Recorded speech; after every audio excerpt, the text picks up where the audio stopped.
السلام عليكم ورحمة الله تعالى وبركاته وعن سلام صاحب يال إن شاء الله عشر كينان عوان كيسا كاركتين relative pronoun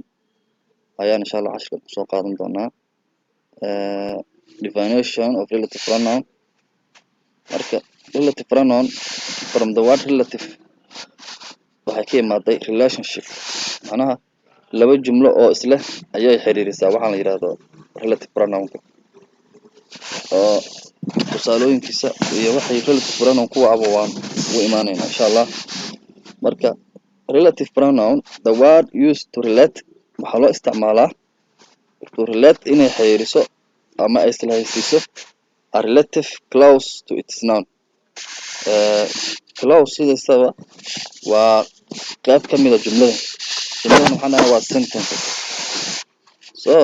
let us see how it works functions a connector of two clause in a complex sentence. Okay, types of relative pronoun marka relative pronoun waxa waaye waa sida like who which that whom so waxaan u imaanaynaa si loo isticmaalo who is used for people who marka iyadoo marka relative pronoun marka la isticmaalayo waxaa loo isticmaalaa dadka for example the man who smiled with me is my uncle. This one is a relative pronoun and we say it's used for people. The man who smiled dhoola cadeynaya with me ani ii dhoola cadeynaya is my uncle adeerkay waay so wuxuu xiriirinayaa the two clause oo ah the man the main clause oo the first ah kan hore ah iyo second clause oo ah qaybtan dambe marka hadda who laga bixiyo maxay noqonaysaa the man smiled with me is my uncle xogo tilmaanta ayaa yar halaabayso cashirka jumlada laakiin haddana the man who smiled with me is my uncle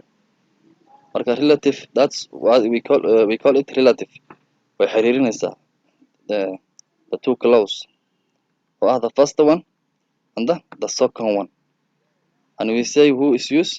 for people dadka ayaa loo isticmaalaa there is the woman there is the woman waxaa jirta islaan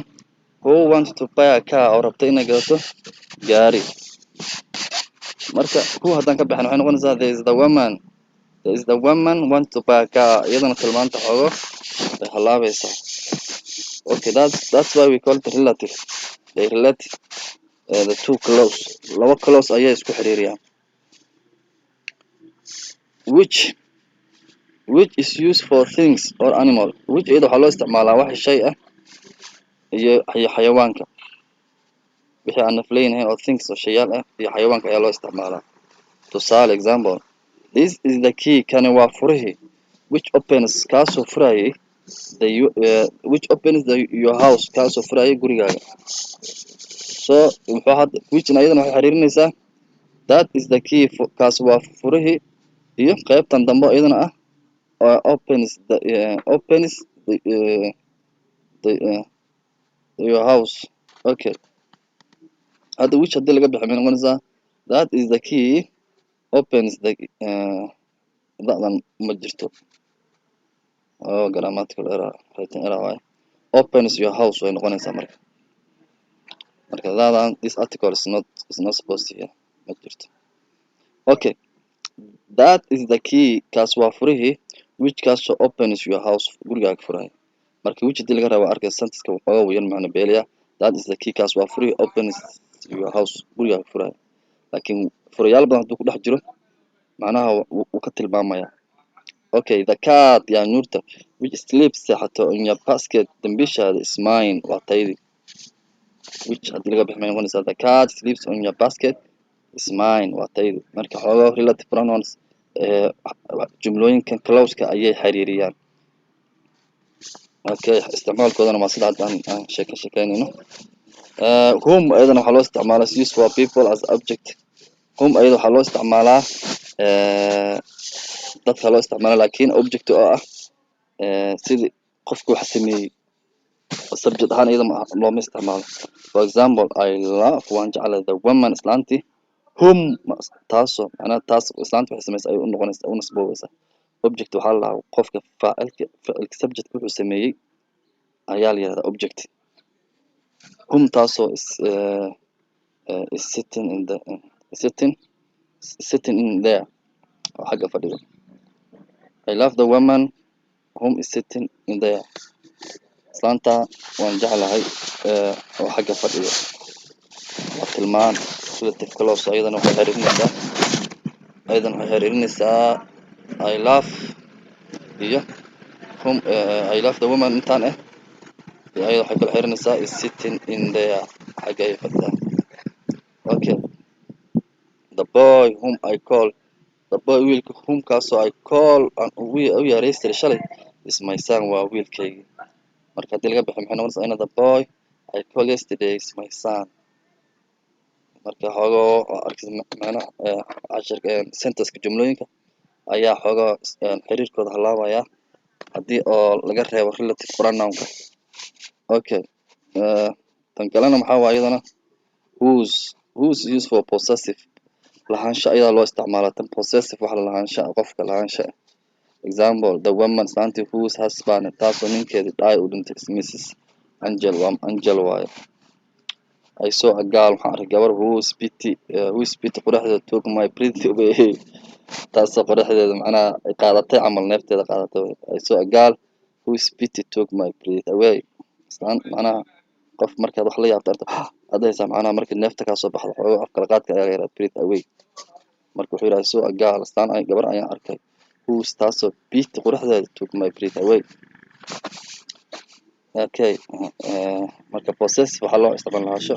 qoraxda waxaa iskale whose pity qoraxdeedii whose husband islaanteedii okay I mean whose husband ninkeedii okay marka whose waxaa loo isticmaalaa possessive waxa lahaansho la-aanayo tusaale ahaan whose books this book ayaa iskale whose pen this qalinkan yaa iskale marka whose waxaa loo nisbeeshaa lahaansho that is used for people that waxaa loo isticmaalaa people dadka think shayasha or animals iyo xayawaanka meel walba iyada way gelaysaa for example all that you say waxaad dhahayso dhan is certainly true waa run ahaanti waa run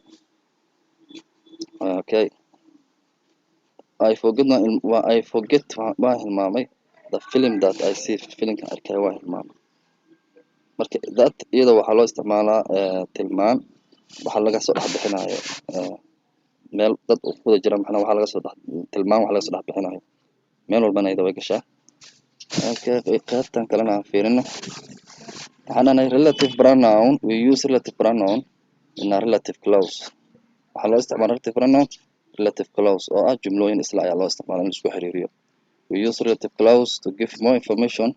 relative clause waxaa loo isticmaalaa inay ku siiyaan information warbixin about ku saabsan something wax without having adoo bilaabin without having to start a new sentence adoo jumlo kale bilaabin ayay ku siinaysaa jumladii macno buuxda tusaale ahaan the man ninka over there xagga jooga is called Bill Gates ayaa la yihahdaa waa jumlada koowaad he started Microsoft wuxuu bilaabay shirkadda Microsoft ayuu bilaabay marka soo maaragtay meeshaan kooma ayaa u dhexeeyo laba jumlo ayuu ka dhigay marka relative pronoun marka isticmaasho laba jumlo uma baahanaysid waxaad dhahaysaa the man over there ninkaas xagga jooga over there who is called Bill Gates oo la yidhahdo Bill Gates started at Microsoft wuxuu bilaabay Microsoft marka pronounkan kan soo noqon lahaa ayaa waxaad isticmaashay who marka kana meesha ka baxayo pronounkan ayaa meesha ka baxayo waa he marka that's why oo u dhahnay without having to start a new sentence kale adoo bilaabay okay the police have found the boy wiilka way arkeen the police have found the boy waa la helay police ayaa heshay the police have found the boy wiilka ayay heleen wiilkay heleen which boy macnaha haddii saas lagu dhaco intaas lagu sheego warbixin kale u baahanaysaa wiilka la helay kee which boy is not clear ma caddo laakiin haddaad dhahdid the police have found the boy waxay heleen wiilkii who kaasoo disappear oo lumay last week asbuuc lasoo dhaafay marka whodan maxay kaa celinaysaa inaad sentence kale inaad bilowdo okay who links maxaa la relative clause marka who waxay isku xirtay relative clause who disappear last week oo qaybtan dambe iyo the main clause oo the police have found the boy. Okay, waxaan u maleynayaa hadda inaad fahanteen sida loo isticmaalo relative. Okay, who is used for people waan tii haddaan soo sheegnay oo cashirka hore marka cashir kaloo la mid baan ku daba xiray isla cashirka koraan kor kusoo sharaxay un. Okay, waxaan dhahnay who iyada waxaa loo isticmaalaa for people. That's the name of the man kaas waa magaca ninkii who created the internet sameeyey. Which is for things aydan loo isticmaalaa that waan soo sheegnay waxaan iyada meel walba ay gelaysaa waxaa loo isticmaalaa things animal iyo people. Whose waan soo sheegnay waxay sheegtaa waan possessive wax lahaansho ah. That is a town where Albert Einstein was born. meesha ku dhashay magaalada ku dhashay lahaansho ay kusinaysaa. Whose to show possession. That's the man whose sister discover new planet. Okay, marka waxaan dhahnay not we can use who for animals when we give them personality. xayawaanka dad ahaan u isticmaalaysid waxaa loo isticmaali karaa iyadan who waa loo isticmaali karaa. Our dog egg who is called Benji marka nin magaciisa waaye is 6 months old marka whose waa aad dhihi kartaa marka maadaama aan who dad loo isticmaalaa xayawaanka looma isticmaalo laakiin xayawaanka dad ahaan u ka dhigto oo magac dad u bixiso who was oo isticmaali kartaa. When there is a relative pronoun remember not to repeat the subject. marka pronounka marka isticmaalaysid relative pronoun remember not to repeat the subject. faacilka inaad soo celinayn tusaalahaan what is the name of the man muxuu yahay ninka magaciisa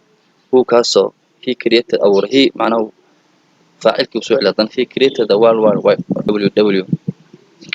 marka looma baahnaa haddaad isticmaalaysid relative pronoun oo who hida inaad isticmaasho waxayna dhahdaa what is the name of the man who created the world wide web inaad dhahda laga rabo. tanna waa sidoo kale oo aydan ma isticmaali kartid relative kan I mean pronoun kan. This is the experiment which I am doing at the moment inaad dhahda waa marka inta haddaad soo celisid qalad ayay kaa noqonaysaa marka pronoun oo relative pronoun iyo pronounka caadiga isla ma isticmaali kartid. Okay, that iyo who iyo which can be the subject mar faacil ayaa laga noqon karaa of the relative clause oo jumlada relative clause ka like this sida sidan oo kale. I talk to girl gabar ayaan la hadlay who taasoo won raisay marka who hadda waatan waxaa waaye subject waa who faacilka macnaha gabadha raisay ay ku noqonaysaa. sidoo kale waxaad dhihi kartaa the girl won gabadhi raisay. That is the dog that attacked me.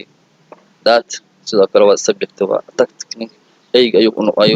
noqonayaa. That eyg waxa tagtagareeyo wax weeraray. waxaan rajeynaa asxaabi inaad fahmi doontaan cashirkan markaa foogo ku dul marmartaan. There is no other pronoun e.g. it they pronoun kale ma noqon karo subject oo intaan ka ahayn oo ka ahayn that who which subject ma noqon karaan sida they it ma noqon karto mana subject ma noqon karaan.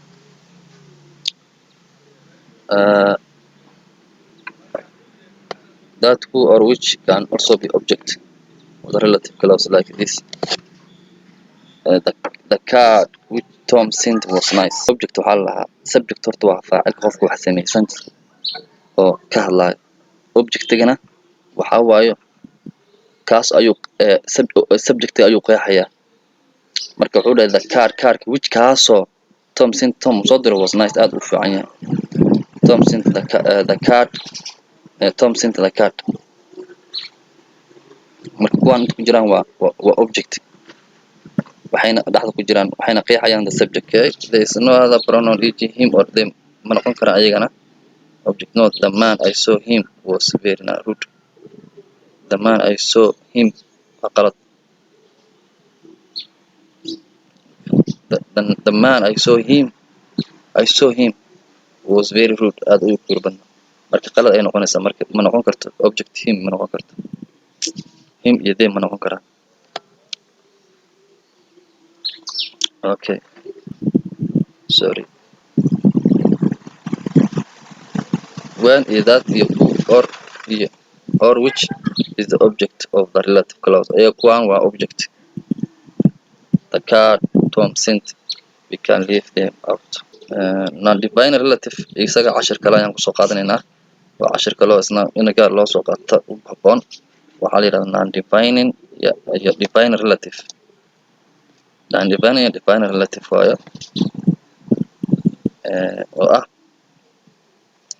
anaa topic kale inuu qaato noqonayaa cashirka ka baxsan. bas haddaan sii wadno cashirka waa xoogaa yar waa ku yar wareeraysan. marka muhiimadda relative pronoun ayaa ah inay isku xiraan laba jumlo oo isleh laba jumlo oo isla inay isku xiraan bedelka aad hal jumlo oo laba jeer macnaha sii qeexi lahayd inaad hal jumlo iskaga dhigto isku xiriiriso. marka cashirkan oo documentkiisana waan soo gelinayaa codkiisana iska dulmara. هذا يعني سلام يا قفكي سؤال قوانا قار أيو إلى سؤال ذكرى. السلام عليكم ورحمة الله تعالى وبركاته.